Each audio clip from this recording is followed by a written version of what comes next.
মুসলমান ভাইয়েরা আমার, বন্ধুরা আমার, কোন একজন বান্দা তার মাকে কাঁধে চড়ায়া, পিঠের মধ্যে চড়ায়া কাবার চতুষ্পার্শ্ব দিয়া বারবার তাওয়াফ করতেছে। মক্কায় যখন হজ করতে যায় আল্লাহর বান্দারা ওই কাবা ঘর তাওয়াফ করে কিনা?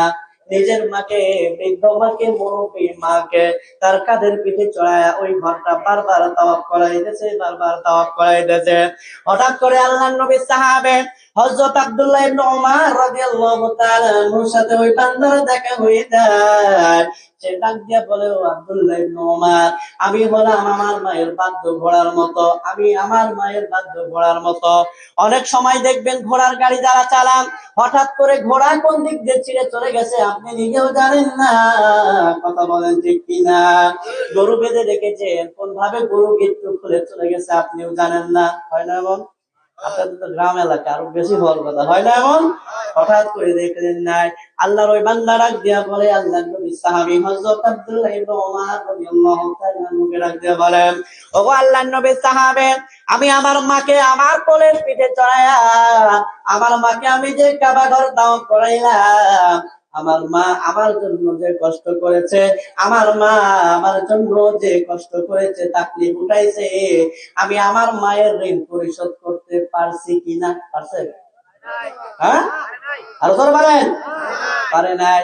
আল্লাহর নবীর সাহাবী হযরত আব্দুল্লাহ ইবনে উমর রাদিয়াল্লাহু তাআলা আনহু তিনি ডাক দিয়া বলেন, তোমার মা তোমাকে জন্ম দেবার সময়, এই দুনিয়ার আলো দেখানোর সময়, যখন তোমার মা একটা কষ্ট দিয়ে যে একবার নিঃশ্বাস নিয়েছে, চিৎকার মেরেছে, তুমি যে তোমার মাকে এই যে পিঠের মধ্যে করে তুমি তাওয়াফ করাইতেছো রে বান্দা, তুমি তোমার মায়ের ওই একবার শ্বাস প্রশ্বাসের দামও তুমি দিতে পারো না।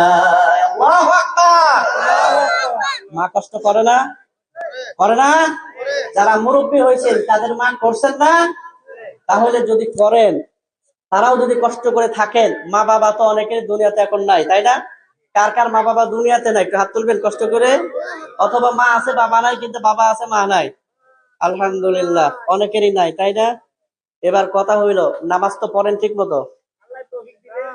আল্লাহ তৌফিক দিলে, তার মানে আল্লাহ ঠিক মতো তৌফিক দেয় না? হ্যাঁ, আল্লাহ তৌফিক দেয় না? নিয়ত থাকলে, ইচ্ছা থাকলে আল্লাহ নিয়ে যায়।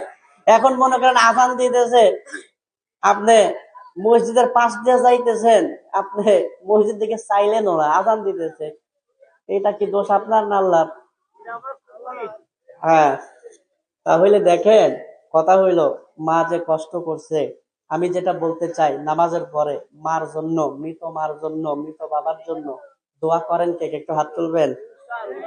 যে আমি যখনই নামাজ পড়ি আমার বাবার জন্য আমি দোয়া করি, আমি যখনই নামাজ পড়ি আমি আমার মায়ের জন্য দোয়া করি। আলহামদুলিল্লাহ, বলেন আলহামদুলিল্লাহ।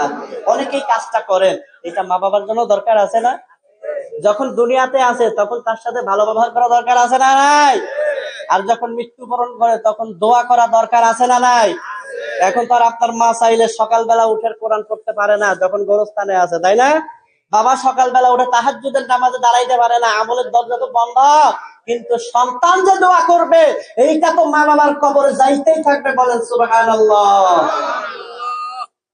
মুসলমান ভাইয়েরা আমার, বন্ধুরা আমার, আল্লাহর নবী সাহাবী হযরত আব্দুল্লাহ ইবনে উমর রাদিয়াল্লাহু তাআলা আনহু তার স্ত্রীকে একবার তালাক দেওয়ার জন্য আল্লাহর নবী সাহাবী উমর রাদিয়াল্লাহু তাআলা আনহু বলে দেন, ও আব্দুল্লাহ, তোমার স্ত্রীকে তুমি তালাক দিয়া দাও।